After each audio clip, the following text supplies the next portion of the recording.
Assalamualaikum warahmatullahi wabarakatuh. Selamat pagi, siang kepada dosen dan seluruh teman-teman sekalian. Perkenankan saya memperkenalkan diri terlebih dahulu. Nama saya M. Zainul Akbar dengan NPM 20241220016.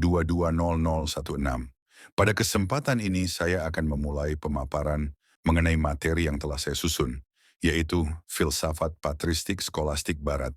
Melalui presentasi ini, saya akan memaparkan secara ringkas perkembangan, karakteristik, serta peran penting filsafat patristik dan skolastik dalam sejarah pemikiran Barat. Semoga pemaparan ini dapat memberikan gambaran yang jelas dan bermanfaat. Pada slide ini ditampilkan bagian kata pengantar yang berfungsi sebagai pembuka dan latar belakang penyusunan makalah. Isi dari kata pengantar ini diawali dengan ungkapan syukur kepada Allah Subhanahu wa Ta'ala atas terselesaikannya makalah tersebut.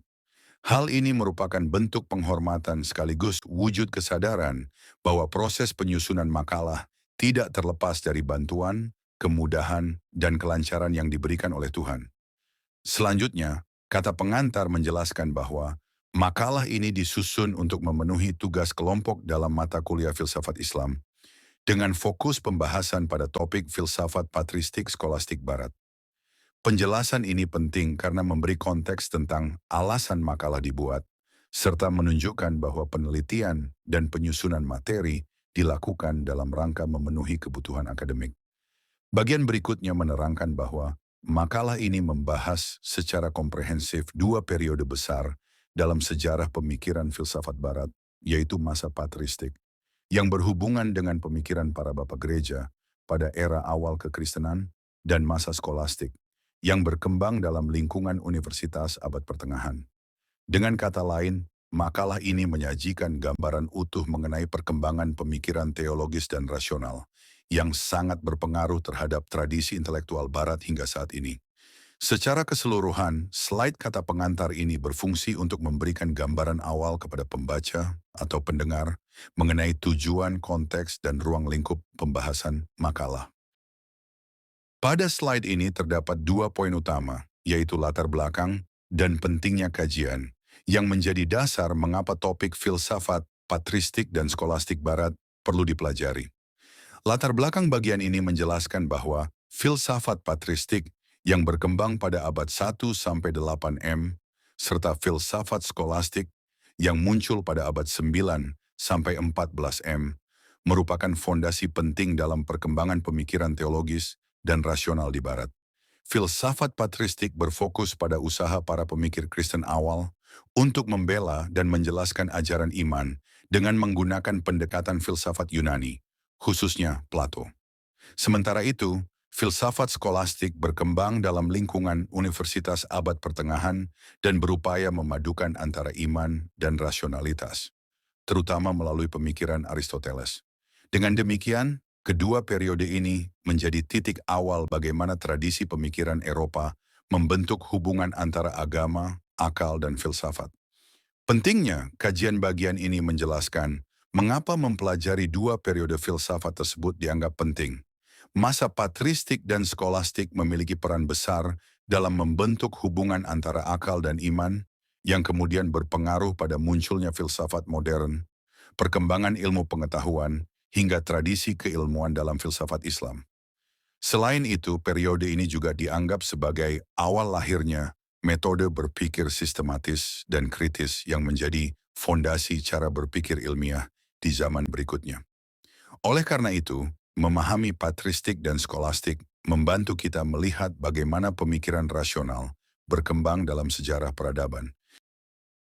Slide ini menjelaskan dasar pemikiran yang digunakan dalam penyusunan makalah, yaitu apa saja masalah yang akan dibahas, serta tujuan yang ingin dicapai melalui penelitian dan penulisan materi mengenai filsafat patristik skolastik Barat. Rumusan masalah bagian ini berisi pertanyaan-pertanyaan utama yang menjadi fokus pembahasan dalam makalah. Rumusan masalah ini membantu memperjelas arah penelitian dan memastikan bahwa pembahasan tetap terstruktur. Pertanyaan-pertanyaan tersebut meliputi apa pengertian filsafat patristik dan skolastik. Pertanyaan ini bertujuan untuk mendefinisikan kedua periode filsafat dan memahami ruang lingkupnya. Apa faktor sejarah yang menyebabkan munculnya kedua filsafat ini? Ini mencakup konteks sosial, budaya, dan intelektual yang memengaruhi perkembangan patristik dan skolastik. Siapa saja tokoh kunci serta apa pemikiran penting mereka? Bagian ini fokus pada kontribusi para pemikir utama yang membentuk karakter kedua aliran tersebut. Apa ciri khas dari masing-masing filsafat? Pertanyaan ini menggali aspek-aspek unik yang membedakan patristik dan skolastik. Apa kontribusi kedua filsafat ini terhadap perkembangan peradaban? Di sini dibahas bagaimana pengaruh keduanya terhadap ilmu pengetahuan, teologi, dan tradisi intelektual berikutnya. Secara keseluruhan, rumusan masalah ini menjadi kerangka yang mengarahkan seluruh isi makalah. Tujuan penulisan menjelaskan apa yang ingin dicapai dari makalah ini. Tujuan utamanya adalah menjelaskan terminologi dan makna dari filsafat patristik dan skolastik, menguraikan faktor sejarah yang memengaruhi kemunculan kedua periode ini, mengenal para tokoh penting dan pemikiran yang mereka kembangkan, mengidentifikasi ciri khas masing-masing aliran, menjelaskan kontribusi patristik skolastik terhadap perkembangan ilmu pengetahuan dan pemikiran manusia. Dengan tujuan yang jelas ini, pembahasan menjadi terfokus dan memberikan pemahaman menyeluruh kepada pembaca maupun pendengar. Slide ini menyajikan 3 konsep kunci yang membentuk perkembangan pemikiran Kristen. Dari masa awal hingga abad pertengahan, patristik asal kata. Dari bahasa Latin pater yang berarti bapa. Definisi merujuk pada pemikiran para bapa gereja yang hidup pada periode Kristen awal, abad kedua hingga ke-8 Masehi. Fokus utama, pengembangan dan perumusan dasar-dasar teologi Kristen awal. Skolastik asal kata. Dari bahasa Latin skola yang berarti sekolah. Definisi menandakan suatu sistem berpikir yang rasional dan logis yang diterapkan di sekolah-sekolah teologi pada abad pertengahan. Fokus utama, upaya untuk menyelaraskan iman dengan akal, rasio, seringkali dengan menggunakan logika formal. Jembatan pemikiran peran filsafat. Filsafat berperan sebagai jembatan yang menghubungkan dua era pemikiran. Penghubung, teologi kuno, patristik, dengan rasionalisme modern. Metode menggunakan filsafat Yunani, seperti Plato dan Aristoteles, sebagai alat untuk memperdalam dan mensistematisasi iman. Slide ini menguraikan kondisi-kondisi sejarah, intelektual, dan institusional yang mendorong gereja untuk mengintegrasikan logika dan rasionalitas dalam pemikiran teologis, melahirkan metode seperti skolastik, penyebaran Kristen, kebutuhan apologetika. Konteks global. Kristen menyebar luas di wilayah Kekaisaran Romawi, sebuah dunia yang telah terstruktur secara intelektual oleh pemikiran Hellas, Yunani. Tantangan. Ada kebutuhan mendesak untuk menjelaskan ajaran iman yang asing, seperti Trinitas atau Inkarnasi, kepada masyarakat terpelajar Romawi yang menghargai rasionalitas dan dipengaruhi kuat oleh filsafat Yunani. Implikasi. Penjelasan iman harus disajikan secara rasional agar dapat diterima dan tidak hanya dianggap sebagai mitos atau tahayul. Pengaruh mendalam filsafat Yunani tokoh kunci. Pemikiran Plato melalui Neoplatonisme, terutama di awal, dan Aristoteles, dominan pada abad pertengahan tinggi, menjadi sumber intelektual utama. Peran filsafat, konsep-konsep logika, silogisme, penalaran deduktif, dan metafisika, teori sebab akibat, potensi dan aktus, dari Yunani diadopsi. Tujuan, alat filosofis ini digunakan sebagai dasar metodologis untuk memperkuat argumen iman dan memberikan kerangka kerja yang sistematis bagi kebenusan teologis. Pembelaan iman, apologetika dan kontroversi. Tujuan praktis, filsafat tidak hanya untuk pemahaman, tetapi juga untuk pertahanan. Filsafat digunakan untuk membela kebenaran iman yang diajarkan oleh gereja. Ancaman. Pembelaan ini diperlukan untuk melawan dua kelompok utama. Ajaran sesat, heresi, aliran internal yang menyimpang dari doktrin resmi gereja, misalnya Arianisme. Aliran penentang, filsuf atau pemikir non-Kristen yang menyerang atau meragukan doktrin gereja. Lembaga pendidikan, institusionalisasi, inovasi, muncul dan berkembangnya sekolah teologi katedral yang berfokus pada diskusi dan dialektika.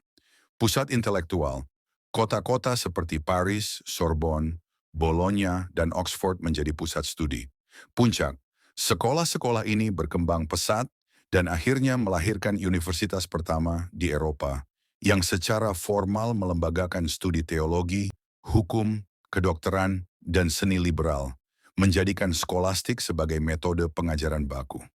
Faktor-faktor ini menunjukkan bagaimana kebutuhan apologetika Kristen bertemu dengan kerangka intelektual yang matang, filsafat Yunani, dalam konteks institusi pendidikan yang baru lahir, menghasilkan metode studi teologi yang sistematis.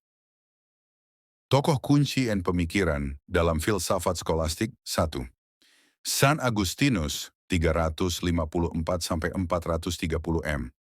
Tokoh paling berpengaruh pada masa patristik, memadukan pemikiran Plato dengan ajaran Kristen, menekankan bahwa pengetahuan sejati berasal dari pencerahan ilahi, divine illumination. Bagi Agustinus, manusia membutuhkan cahaya Tuhan untuk memahami kebenaran. 2. Saint Anselmus 1033-1109 m. Salah satu tokoh awal skolastik, terkenal dengan argumen ontologis, yaitu pembuktian rasional tentang keberadaan Tuhan berdasarkan konsep sesuatu yang paling sempurna. Sumbangan utamanya menggabungkan iman dan rasio sebagai cara memahami Tuhan. 3. Thomas Aquinas 1225-1274 Masehi. Puncak kejayaan skolastisisme, berhasil mensintesiskan pemikiran Aristoteles dengan ajaran Kristen, menyatakan bahwa iman dan akal berasal dari Tuhan, sehingga tidak mungkin saling bertentangan. Terkenal dengan 5 jalan, 5 ways, sebagai pembuktian rasional akan keberadaan Tuhan. 4. William Ockham, 1287-1347 Masehi. Tokoh akhir skolastik, mengembangkan prinsip Ockham's razor. Penjelasan paling sederhana adalah yang paling benar jika tidak ada bukti tambahan. Menekankan pengalaman empiris dan membatasi penggunaan metafisika yang berlebihan. Berkontribusi pada pergeseran menuju pemikiran modern. Kontribusi dan kesimpulan dasar teologis kuat. Bagian pertama menekankan bahwa pemikiran para tokoh patristik dan skolastik menghasilkan pondasi teologis yang sangat kokoh.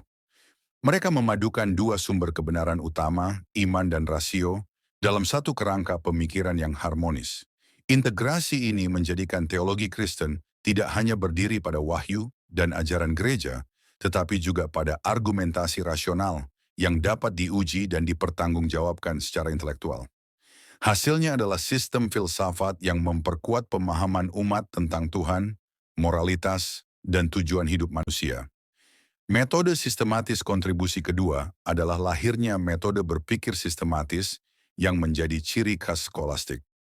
Para pemikir skolastik seperti Anselmus, Aquinas, dan Ockham mengembangkan metode analisis yang terstruktur, menggunakan definisi jelas, membangun argumen, menyajikan keberatan, objection, lalu memberikan jawaban logis. Metode ini bukan hanya berpengaruh dalam teologi, tetapi menjadi dasar bagi pendekatan ilmiah modern. Cara berpikir sistematis tersebut kemudian digunakan dalam dunia pendidikan, debat akademik, dan akhirnya memengaruhi perkembangan ilmu pengetahuan Barat. Pengaruh modern bagian ketiga menjelaskan bahwa pemikiran patristik skolastik memberi dampak jangka panjang pada masa modern. Kontribusi mereka dirasakan dalam berbagai bidang seperti logika, penyempurnaan metode argumentasi, etika, pemikiran moral yang berbasis akal dan wahyu, epistemologi modern, konsep tentang bagaimana manusia mengetahui sesuatu. Renaissance, gerakan kebangkitan intelektual yang terinspirasi oleh cara berpikir kritis skolastik. Dengan demikian, pemikiran mereka bukan hanya berpengaruh dalam konteks gereja, tetapi juga membentuk fondasi dunia pemikiran modern yang kita kenal hari ini. Kesimpulan ini menegaskan bahwa tradisi patristik skolastik menunjukkan keselarasan antara iman dan akal. Keduanya bukan dua jalan yang bertentangan, melainkan dua aspek yang bekerja bersama untuk mencari kebenaran. Warisan pemikiran ini terus relevan hingga saat ini, baik dalam ranah akademik, pendidikan, maupun kehidupan spiritual. Dari perjalanan sejarah pemikiran patristik hingga skolastik, kita melihat bagaimana para pemikir besar berhasil menyeimbangkan kekuatan iman dan kecerdasan rasional. Mereka membangun fondasi yang tidak hanya memperdalam kehidupan spiritual, tetapi juga mengubah arah perkembangan ilmu pengetahuan dan pendidikan modern.